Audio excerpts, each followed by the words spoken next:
Hi, everyone. Welcome to another episode of Oh Ship. I'm Freddie Laker. I'm your host. Every week, I have great entrepreneurs, leaders, C-suite execs, different kind of influential or ambitious people who come in and have a chat with me and talk about maybe some of the challenges or some of the successes they've had in their career. If you haven't logged into Oh Ship before, or if you have even recently, it's a quick reminder, the spirit of the show is celebrating failure, which is what we like to refer to as oh ship moments. So this week, I've got one of my favorite people joining us. I've been very lucky to have some great folks over the last couple of weeks.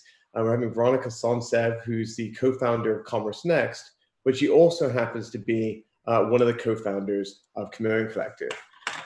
So here we go. Thank you.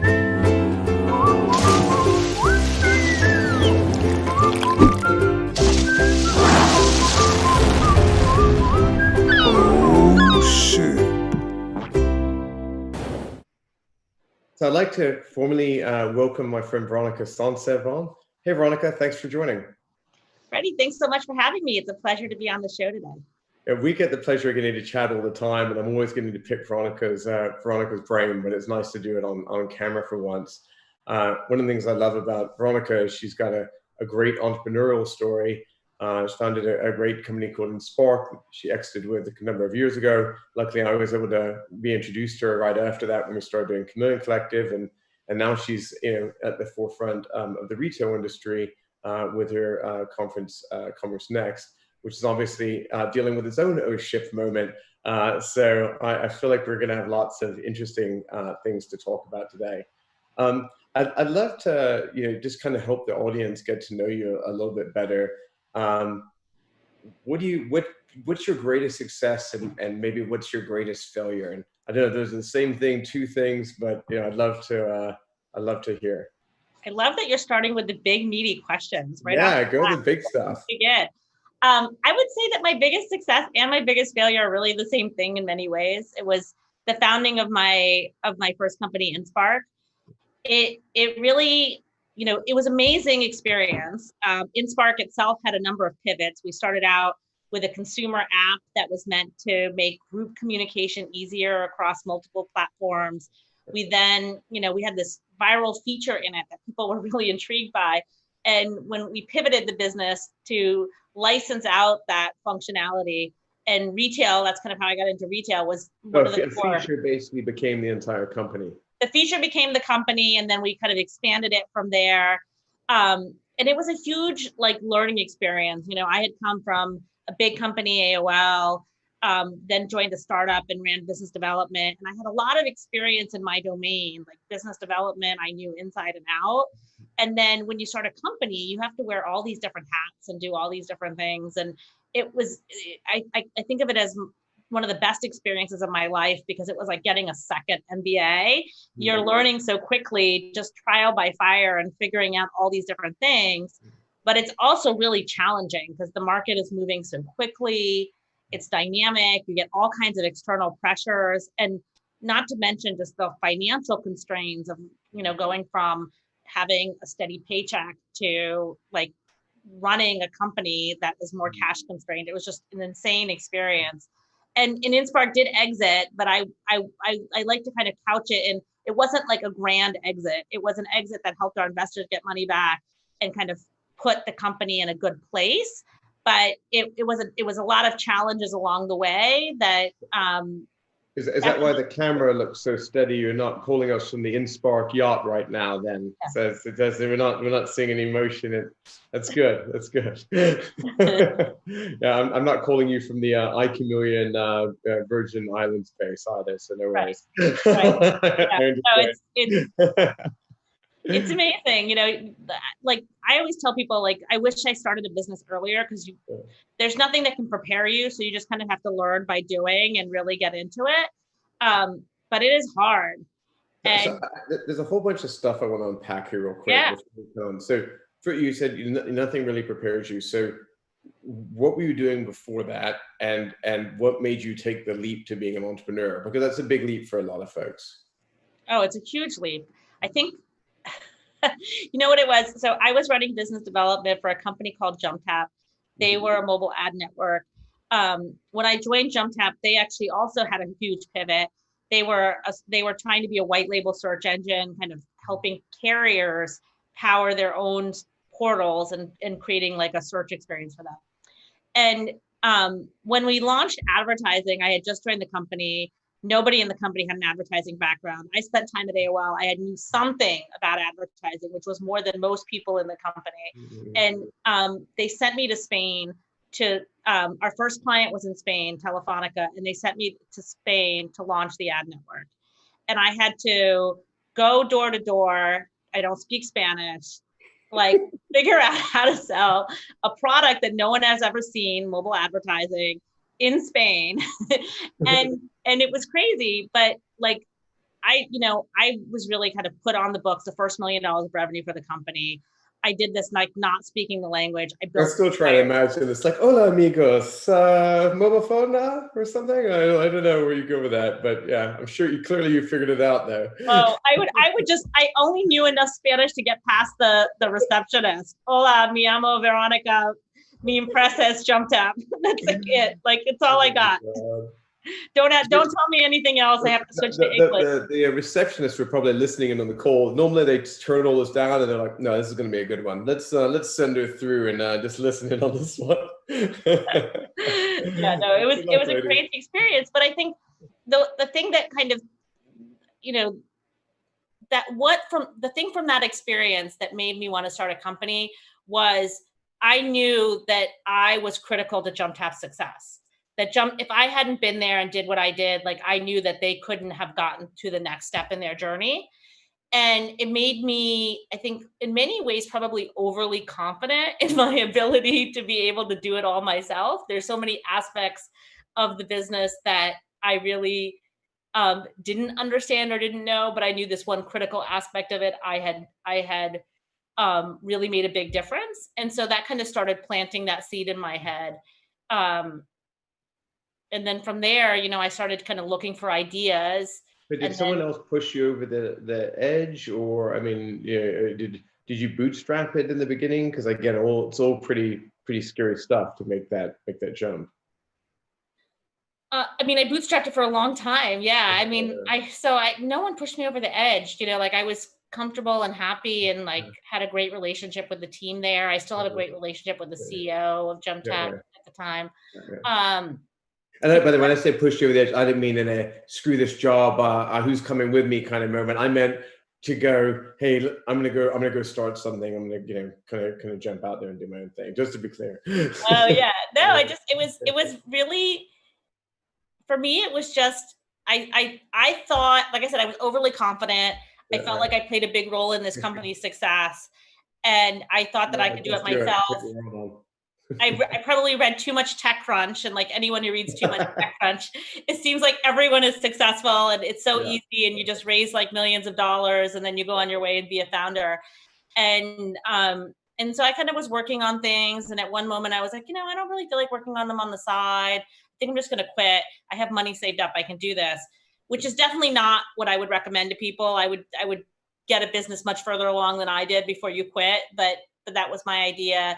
And then I thought that like I could pay people to do things, and then I could just do the things I knew how to do. And I realized how much more I needed to learn. And in the end, like one of the things that was my biggest stress and my biggest challenge was the product. And I realized that, in JumpTap, I never worried about it. There were other people who had the product, and the product was always the bane of my existence, whether it was the design of the product experience or whether it was making sure it was stable.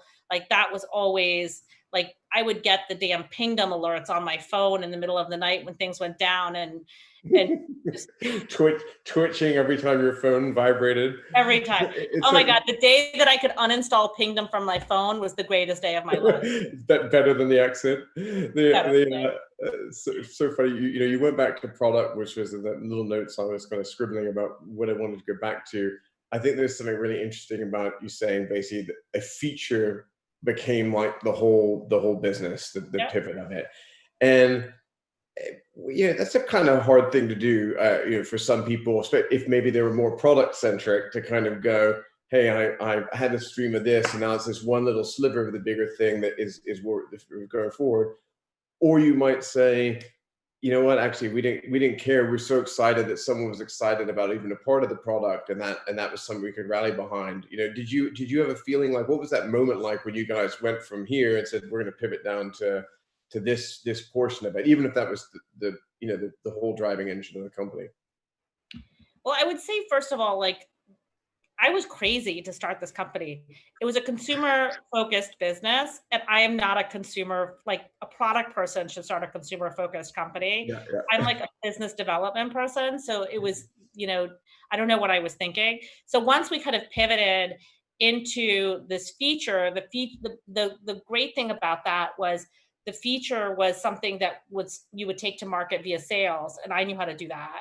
And so it really put me in a position where I could really kind of focus on my strengths. It did, you know, it did take, you had to kind of make a decision and decide to make a change, but I just, I knew that I couldn't execute the other business, and there were so many challenges and it wasn't going anywhere. So like just finding a direction to take it made me happy at that moment. And I don't know if that was a great business either, to be honest, but I was just happy that like I quit to start a company, that I could still have a company that was doing something that someone wanted, even if it wasn't like the best thing Yeah. that could be done.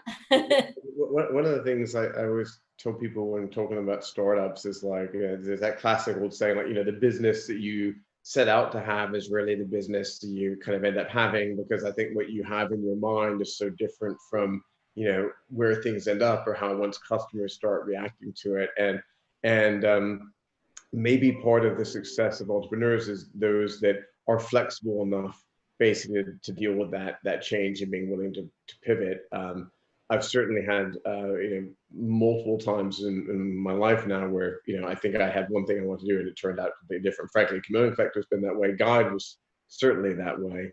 And it's you just have to maintain a little bit of mental flexibility, unless you're the customer. But the reality is you got to listen to your customers. Yeah. And I think that's the secret to everything, right?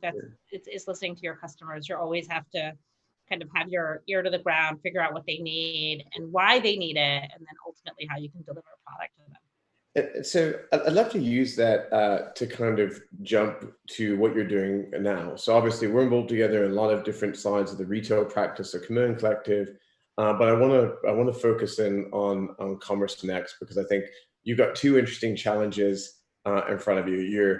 You've got we've watched, Commerce Next was grown tremendously over the last number of years. It's become an industry leading event.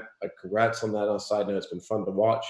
And then, of course, you, like every other event person in the world, got kneecapped with COVID this year. So I'd love to hear about how you guys have kind of dealt with, let's call it that industry's oh shit moment, and then the whole retail industry is having its fair share of challenges, and we should talk about that next. But that's a whole show we could put towards that. But I want to pause that bit and talk about Commerce Next a bit. Yeah, I mean, Commerce Next definitely had a huge oh shit moment, as we were watching it from afar. Like when everything was happening in first in China, then in Europe, we were like, oh shit, what if this does to us? Like just watching it and trying to plan contingencies. And the thing with events is they have long lead times. You're like, we've already booked our venue, we're already selling sponsorships. And once we realized that our economy was going to shut down, and any kind of large gatherings wasn't going to be possible initially, we all thought for a few months, and then it kept getting extended and extended.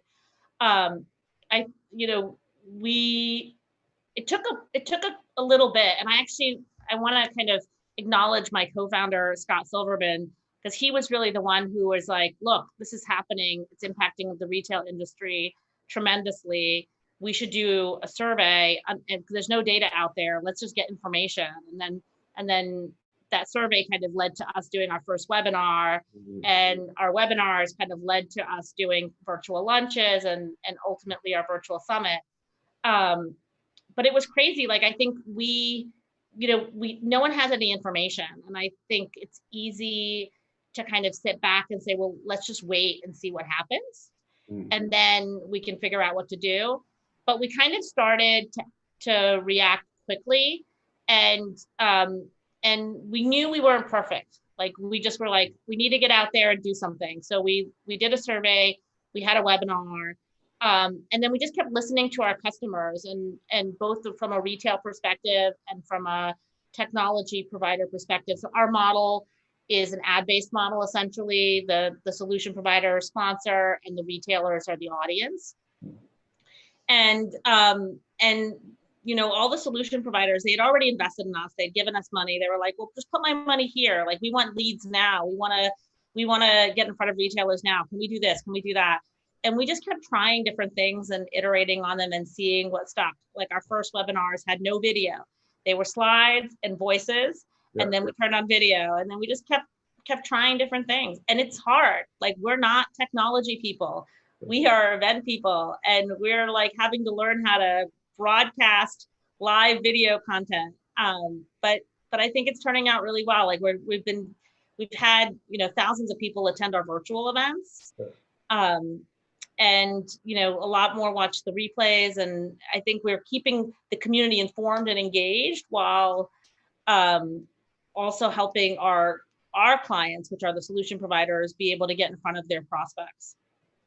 I've got some more questions I want to ask you, but I want to also encourage anyone that's tuned in right now, whether you're watching via Facebook or LinkedIn or YouTube Live, or even watching this after the show is live. If you want to put in any questions, Veronika or I will do our best to respond and answer them. And then I want to recognize my own oh shit moment. I don't know what the hell's happened to me, but getting old is a drag. I had to start wearing readers. And then when I put them on the beginning of the show, I started realizing that they're basically like, you know, like it's just basically, it's like this. They're just crooked. I can't get them on my face properly. So then I'm extra dorky now. So I need to have them on so I can see the questions popping up on the screen. But I'm convinced I've got this like super nerd slanted glasses on my face. You look great. Thank you. Perfect. Yeah, I have my own live oh shit moment. We're like doing it live. Anyway, so you know, when you think about some of the challenges you're having now, and you know, just kind of leading into what we were just talking about a second ago, if you had to like narrow down something as like the single biggest challenge you think you're feeling running your own business as an entrepreneur in COVID, what would you say it was? Gosh. It's really the fact that it's so unpredictable. You can't plan. You know, it's impossible to plan right now. Every day is different, and you really have to, you have to plan in ways that are flexible, so you can get out of whatever you were initially doing. You have to have lots of contingency plans, and then you have to be able to react really quickly. And I think that has been, if you look at businesses that have been successful in COVID and successful in navigating this, they've just kind of remained nimble, created the infrastructure to make quick decisions and quick changes, and just rapidly iterated.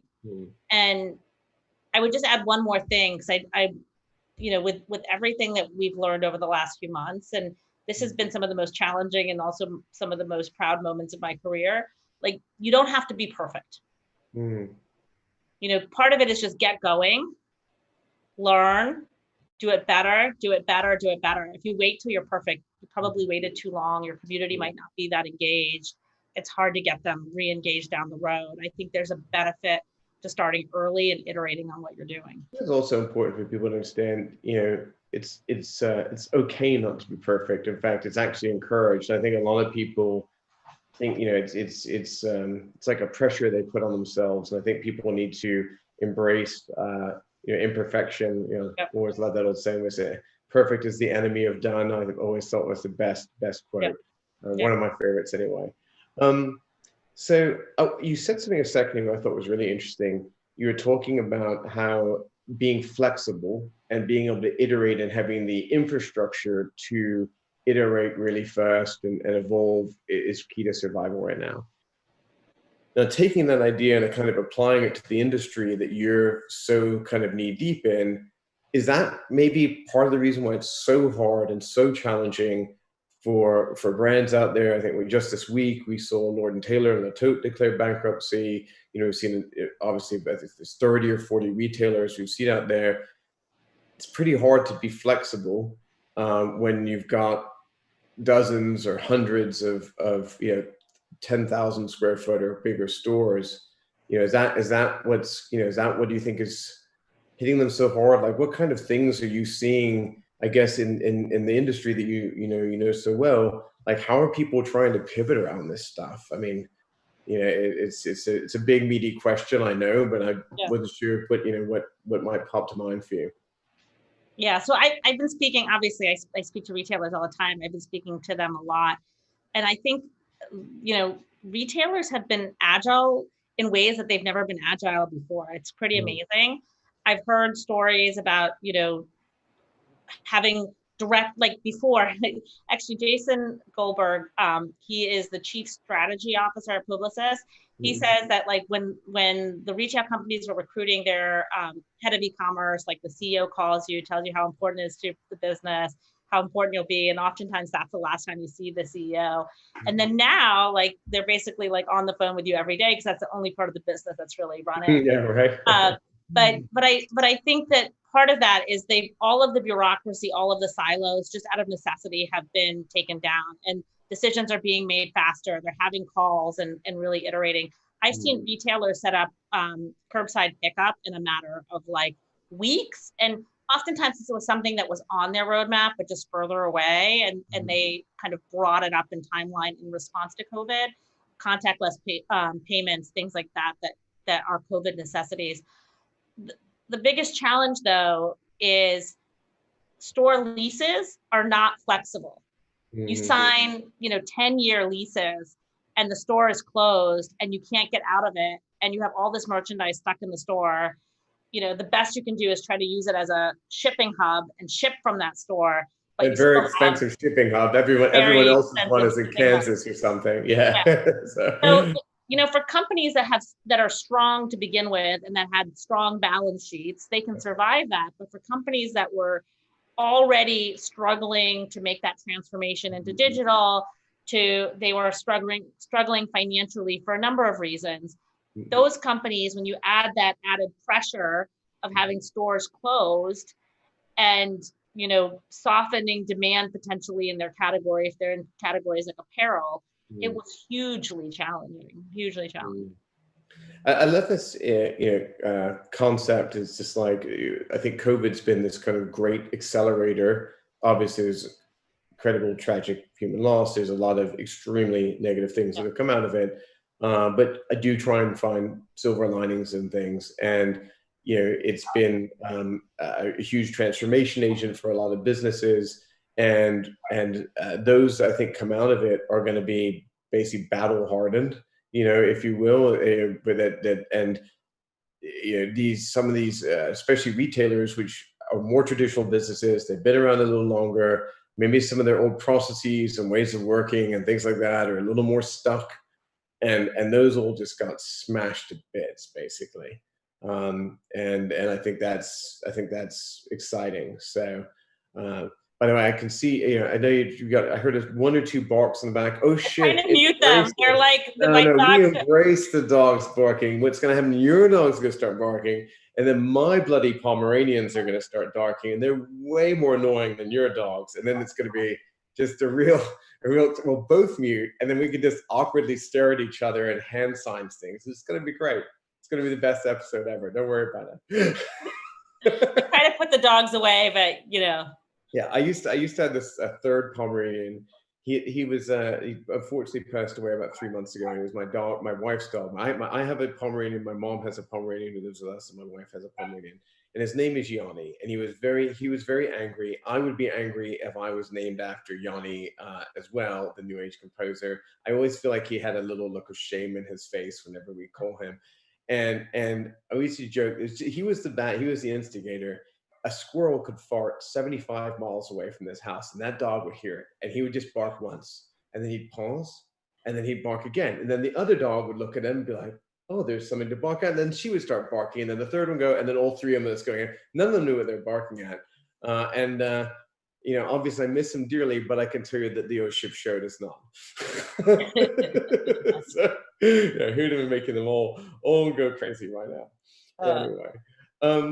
And what about like the technology side of the retail industry? What are you seeing there? I think obviously there's the e-commerce side of things that are popping up, but in terms of, I guess, technology adoption, or even, I don't know, even any interesting startups maybe you've seen show up to Commerce Next, anything like on that front that you find kind of interesting as people are trying to pivot an entire industry effectively? Yeah, I mean, there's like so many interesting technology companies out there. The the challenge right now is I feel like you kind of have to be in critical path for a COVID environment for the retailers, or else they can't focus on it, Yeah, fair because enough. they have just so many things that are different than they ever were before. Mhm. But so this is kind of a little relevant to this point. So Commerce Next, we do this big annual survey, over 100 executives in marketing roles at retail, traditional retail and digital first retail brands. And we did this survey in January. Chameleon Collective actually leads this project for us.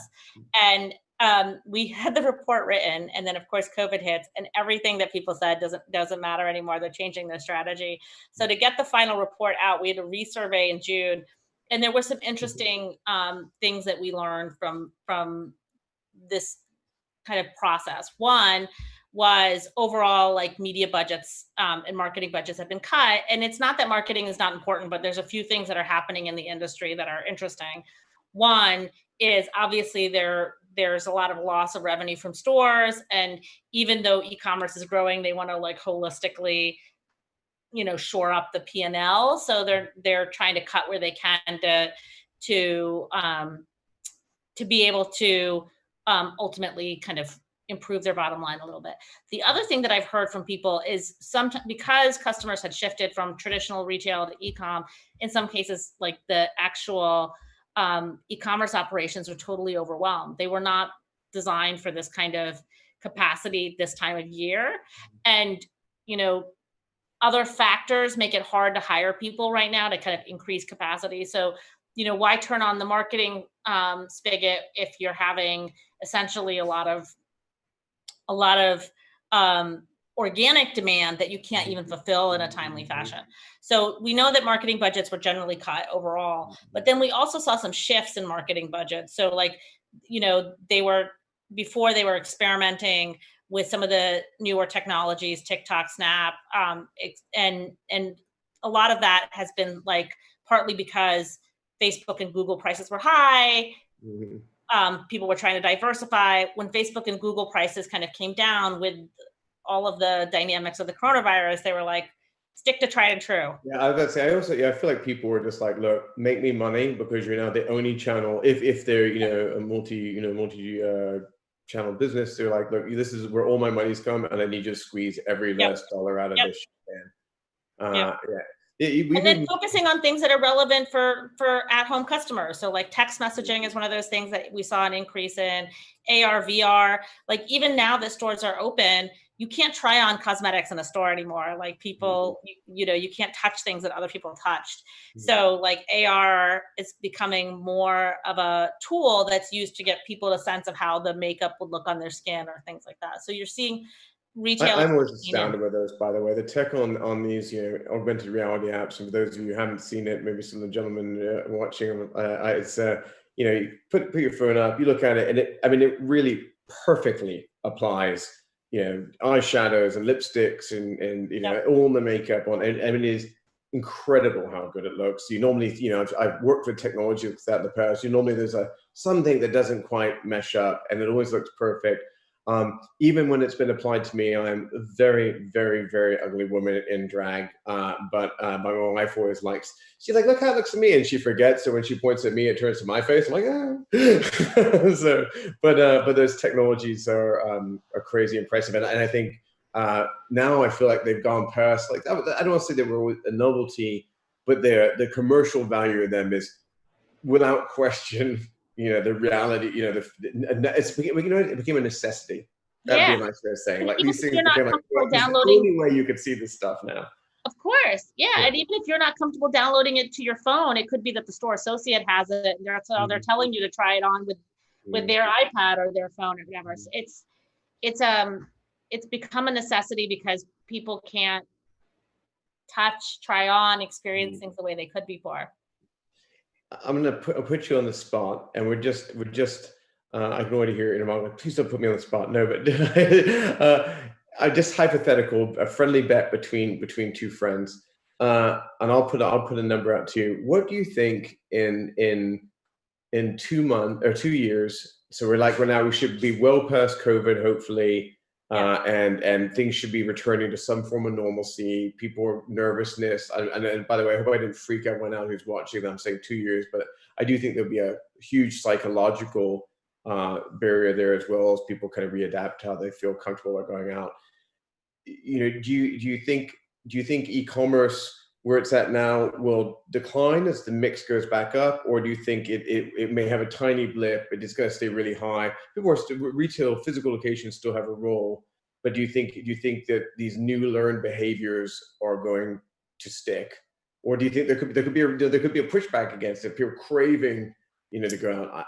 I'd be intrigued to get your opinion. Freddie, you're asking that question is like easy for me because we actually survey our audience about this stuff. But I mean, I think e-commerce has fast forwarded 3 to 5 years at least, if not more, in certain categories like grocery.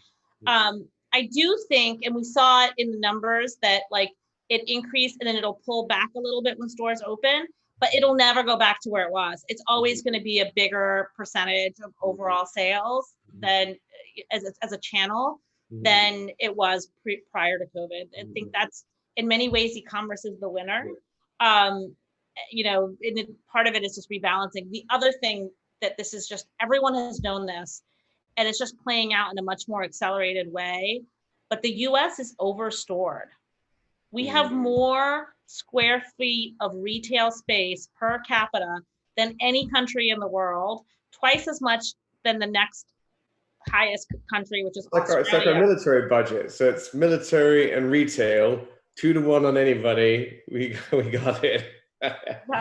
America number 1. Yeah, that's right. But there's like, we've had issues. We knew like we had too many stores, like physical retail had issues, but this just accelerated it. And it's forcing a reckoning that had to happen anyway.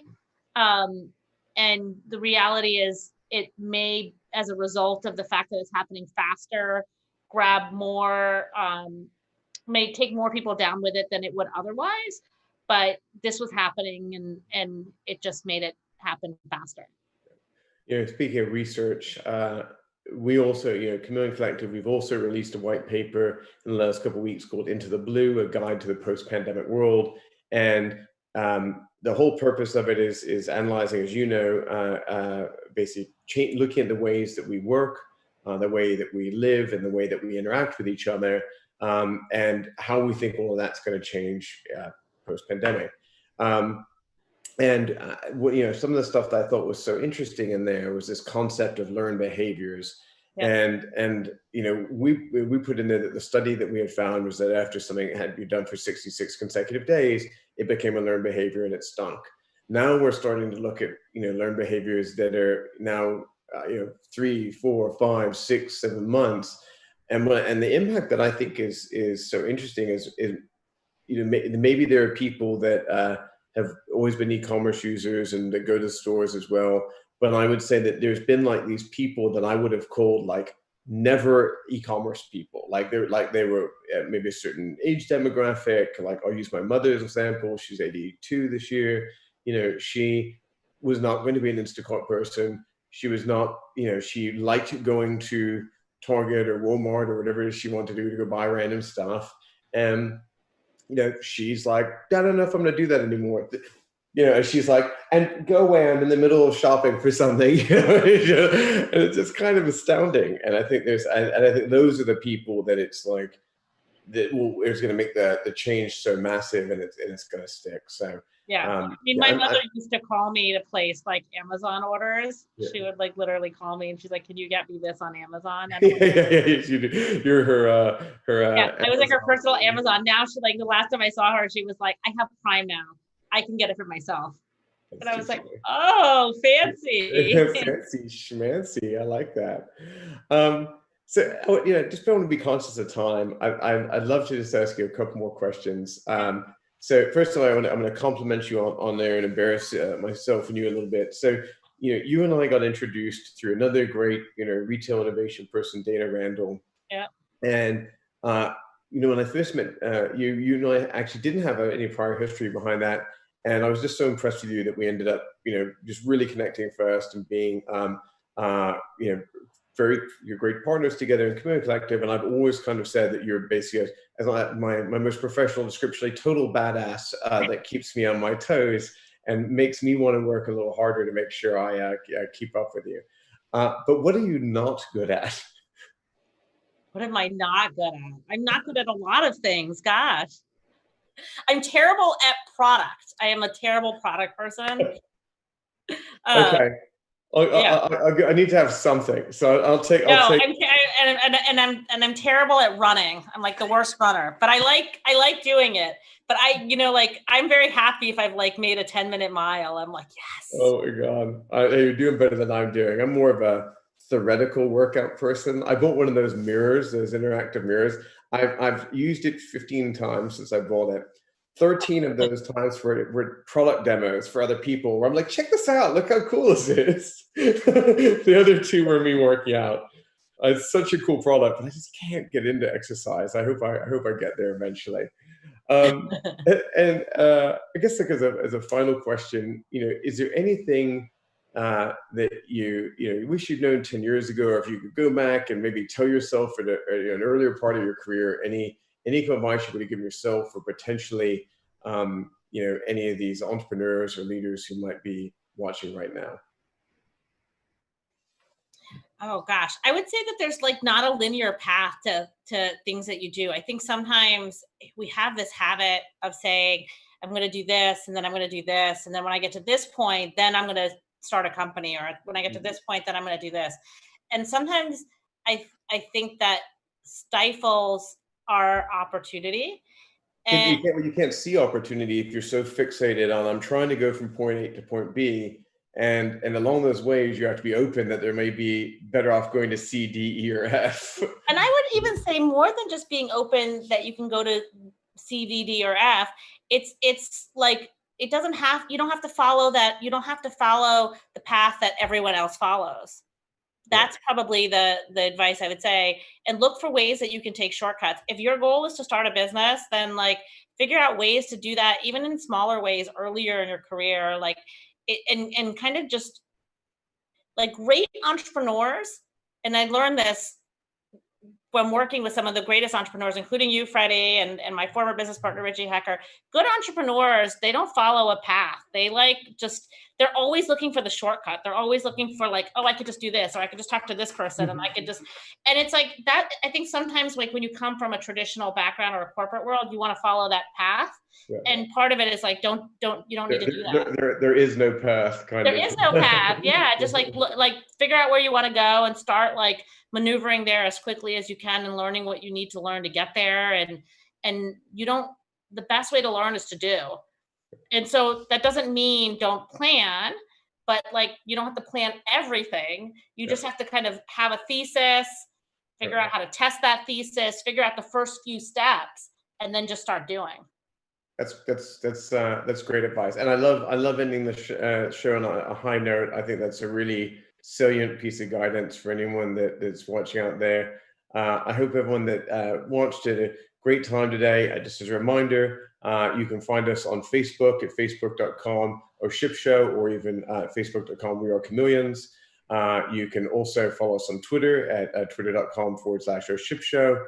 And you can also find us at YouTube at the same address. Or just go to oshipshow.com and everything is there. If you enjoyed the show, it'd be great if you could share it or give it a like, or pass it on to friends. We're enjoying building the audience. We're loving reaching new people. We love interacting with everyone on social, and we thank you for tuning in. Extra special thank you to you, Veronika, for coming to join me today. Always love hanging out with you. As expected, that was lots of fun, and I'm sure I'll speak to you soon. All right. Thanks so much for having me, Freddie. It was a pleasure. My pleasure. Bye. Take care.